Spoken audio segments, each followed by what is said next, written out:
আসসালামু আলাইকুম। এইটা আমার পুরুষ পেঁপে গাছ। দেখেন, পুরুষ পেঁপে গাছের পেঁপে এত বড় হয়েছে, 2 কেজি ওজন।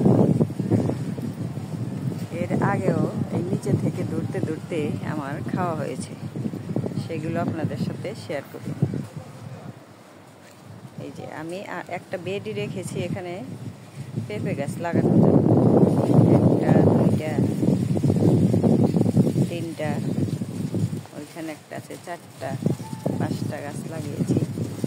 এখানে আমি শুধু সবজির কাটা ফেলে রাখি মাসে একবার করে, আর পানিও তেমন একটা দিতে হয় না, বৃষ্টি যেহেতু নিজে নিজেই এরকম হয়েছে।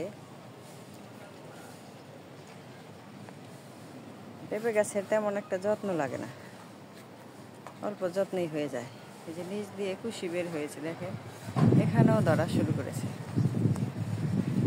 শুধু মাসে একবার করে জৈব সার দিয়ে দিবেন, আর গাছ বোনার কিছুদিন পরে টিএসপি, পটাশ এগুলো একটু দিতে হয়, দিলে আর কি ভালো, না দিলে অনেক সময় ঝরে পড়ে যায়।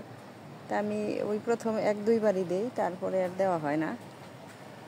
এখন এই গাছটাই এমনিই হয়ে আছে, কিন্তু পেঁপে ধরেই যাচ্ছে।